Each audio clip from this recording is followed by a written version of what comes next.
मैं दानवीर सिंह। आज बात करने वाले हैं, अगर आपकी बाइक में चेन में कट कट की आवाज़ आ रही है तो उसको कैसे सही किया जाए। तो हम इस बाइक को अभी चेन आवाज़ कट कट कर रही है, इसको हम चेन खोल के आपको अभी दिखाएंगे। सबसे पहले हम आगे का चेन कवर खोलेंगे। इस आगे वाले चेन कवर खोलने के बाद इसके अंदर अब इसका हमने चेन कवर खोल लिया आगे का। इस चेन कवर को बाहर निकाल लेंगे। इस चेन को निकालने के बाद अब पीछे वाला चेन कवर खोलते हैं हम इसका।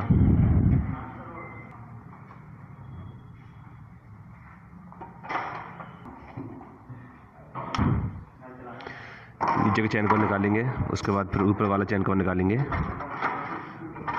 ऊपर का चेन कवर निकालने के बाद ये जो चेन है, ये देखो, ये जो आवाज़ कर रही है ये लूज भी है चेन और आवाज़ भी कट कट की आ रही है इसके अंदर। तो इस चेन कवर को हम, एक लॉक होता है इसके अंदर, उस लॉक को हम खोलेंगे। इसका होता है, इस लॉक को हम बाहर निकालेंगे। इस लॉक को इसके लॉक निकालने के बाद इसकी हम चेन को निकालेंगे। और इस चेन को निकालने के बाद अब इसको हम वॉश करेंगे चेन को। इस चेन को साफ करने के बाद हम अब इसको ले जाएंगे, चेन वॉश करना है इसको हमें। ये हमारा ग्रीसिंग यूनिट है, इसमें चेन ग्रीस किया जाता है। इसके अंदर ग्रीस डाला जाता है। ग्रीस को हीट करने के बाद इसमें चेन डालेंगे। उससे पहले हम अपनी चेन को साफ़ करते हैं। चेन के अंदर जो भी डस्ट जमा है उसको डीजल से साफ़ कर देंगे। इसको आगे पीछे चारों तरफ साफ़ करने के बाद अब ये हमने इसको डीजल से साफ़ कर दिया है। और डीजल साफ़ करने के बाद इसको अब हम पानी के प्रेशर से साफ़ करेंगे। इसको डीजल साफ़ करने के बाद अब इसमें हम कपड़े मारेंगे इसके अंदर। साफ़ कपड़ा, एक साफ़ कपड़ा से जो डीजल है सारा उसको साफ़ करेंगे। और साफ़ करने के बाद ये पूरा क्लीन हो जाएगा। तो इसके बाद फिर इसको हम ग्रीसिंग यूनिट में डालेंगे। इसको ग्रीसिंग यूनिट डालने से पहले हम इसको अब चालू करते हैं। हम ये उसका कप स्विच है, स्विच को ऑन करने के बाद ये लाइट आ जाएगी इसके अंदर। और इसके अंदर ये डीजल जो पड़ा हुआ है वो हीट होना स्टार्ट हो जाएगा। वो ग्रीस पड़ा हुआ है, सॉरी ग्रीस पड़ा हुआ है। इसको हम अब ग्रीस में डालते हैं। ग्रीस गर्म हो चुकी है। हाँ, ग्रीस गर्म हो गया है। उसके बाद इसको डालते हैं ग्रीस में। अब इसको तकरीबन गर्म ग्रीस में तकरीबन 1 मिनट के आसपास पिघलाना है इसको। और जब ये सारा ग्रीस में हो जाएगा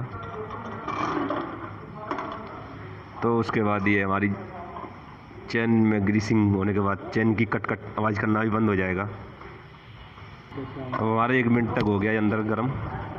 अब इसको हम होल्ड करेंगे इस पर। इसका जो स्टैंड है इस पर होल्ड करना है।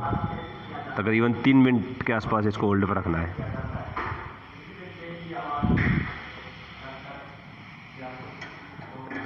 इसको होल्ड करने के बाद इसका सारा जो ये ग्रीस है सारा निचड़ जाएगा नीचे की तरफ। जो एक्स्ट्रा ग्रीस लगा हुआ है वो सारा निकल जाएगा और ये चेन आपकी नई जैसी हो जाएगी बिल्कुल।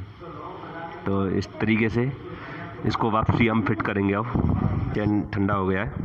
चेन ठंडा होने के बाद अब हम इसको वापसी ले जाएंगे फिट करने के लिए।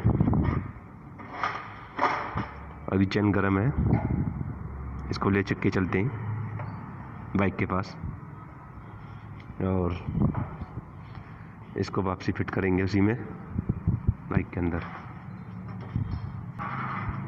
चेन को हम लगाते हैं उसके अंदर। अब जब इसके अंदर चेन लग जाएगा तो इसका ये जो लॉक है, चेन लॉक को चेंज करना पड़ेगा। ये जो लॉक है इसको नया डालेंगे हम। पुराना जो लॉक है वो ख़राब हो जाता है। इस लॉक को नया डालने के बाद, ज़्यादा महंगा नहीं है, 15-16 रुपये का आता है। इसको नया डाल देंगे। चेन का लॉक ये लगाते हैं नया।